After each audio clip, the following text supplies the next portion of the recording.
I was just an insecure, scared kid. And the only way I could find myself was through putting myself through the worst thing possible. My biggest advice to give everybody in the world is, like I say, we live in an external world. Everything is you got to see it, touch it, it's external. If you can, for the rest of your life, live inside of yourself.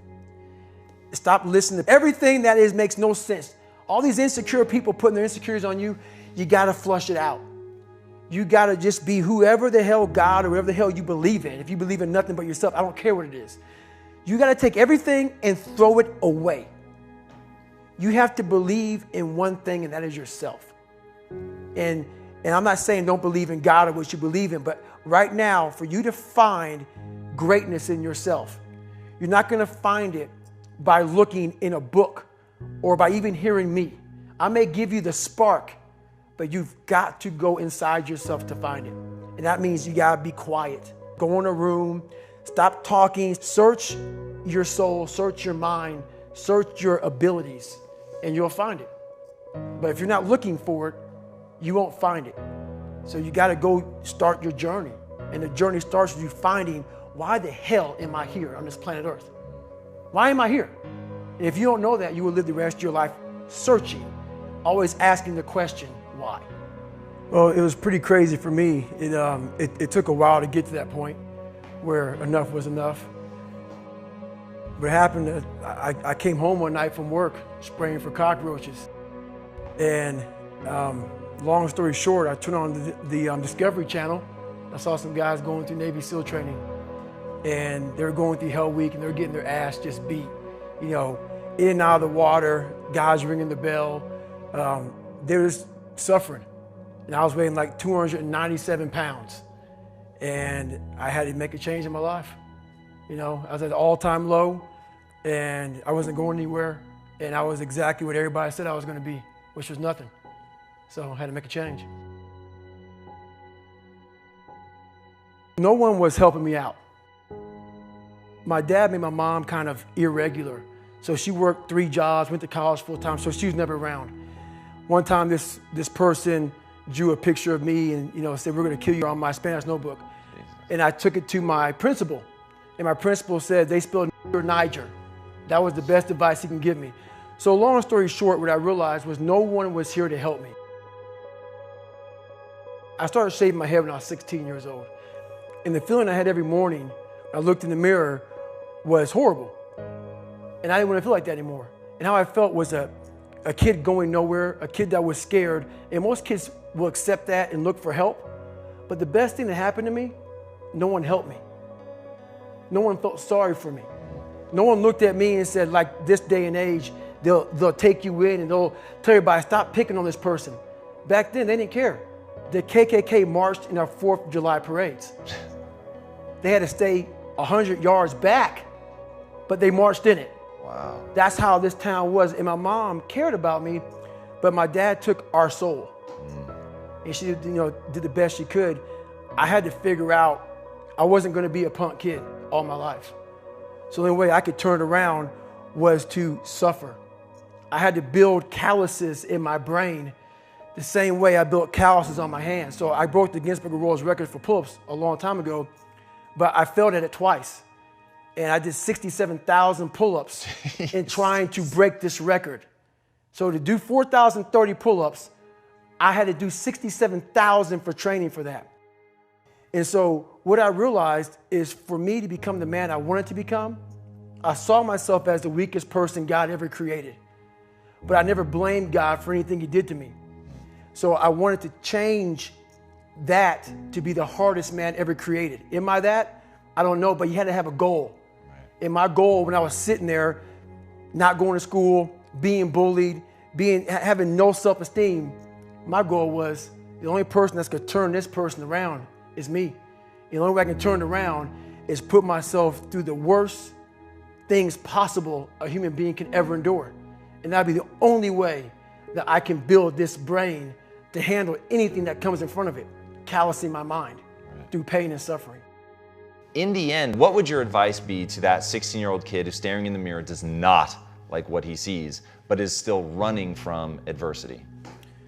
Well, my biggest advice to him is that, first of all, he won't like what I say to him, because I'm going to say the exact opposite of what the world, today's world, is saying. So we read a bunch of books nowadays. As humans, we want to find out how to be someone else.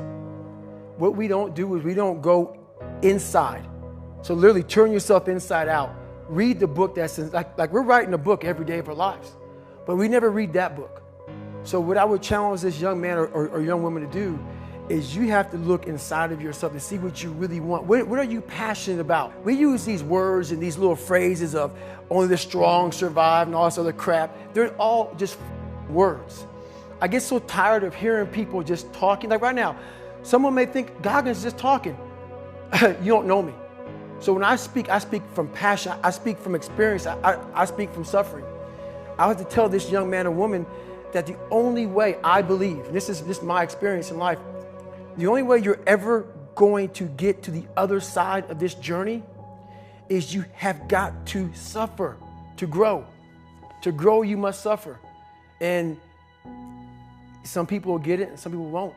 But they have to see what their journey is to start their journey. Several people live to be 100 years old, and they have great lives, and they have great kids. Their kids go to college and all sort of stuff. But somewhere in their life, there was a point where they had a decision to make. They can go left or right on this path. Left was the easy route. Right was the hard route. A lot of people take the easy route. And they had a good life that way, but the better life was going to the right side. And you may have 20 years of pain and suffering to get past it, but a lot of us die never truly starting our journey. And I would tell this young person, you got to start your journey. It may suck, but it will come out the other side where you're coasting. Every day, we're seeing who we are as people. When I was growing up, I lied for people to accept me because I didn't accept myself. So I would make up stories so then you would accept me into your world. Everything I did was for someone else to like me. It wasn't until I started reading my own book about how pathetic I was as a human being. I could blame my dad. I can blame kids at school. I could blame having health issues, ADD, my mom not being around. Great mom, but she was doing her thing. Right. I could blame a lot of people. And that's the book I was reading. And I put it off on everybody else. It wasn't until I said, you know what? For me to fix this, I got to read what is wrong with David Goggins. Not blame anybody. Read my book and say, okay, I'm afraid of my shadow. How can I overcome that? Go in the military, get your ass kicked, do things you hate to do, be uncomfortable every day of your life. Roger that. I'm not the smartest kid in the world. Okay. Instead of somebody saying, oh no, you're smart. No, don't say that to yourself. I said to myself, no, I'm a dumb motherfucker. Okay, roger that. How you get smarter? Educate yourself. So the things that we run from the truth. We're running from the truth, man. So the only way I became successful was going towards the truth. As painful and as brutal as it is, it changed me. It allowed me to become, in my own right, who I am today. So hopefully I can help people that believe that they're much less than what they truly are. Help them find greatness in themselves. And greatness isn't running 200 miles at a time or doing 4,000 pull-ups or being a SEAL. Greatness is whatever the hell you dreamed of in your own mind. You got to first see it. You got to first create this vision in your mind. And then that's when I come into play. Once you create this vision in your mind, it's how am I going to get there now? And that's when I come into play. But first you got to create your own vision. And then it's not external. It's the vision created is inside of you. So until you create that, I'm nobody to you. I'm slowly writing a book right now. It's taking me 4 or 5 years because I have so many things to talk about. It's going to be probably several books. But the first book will probably be about my life story, how I came up, and a few lessons learned along the way.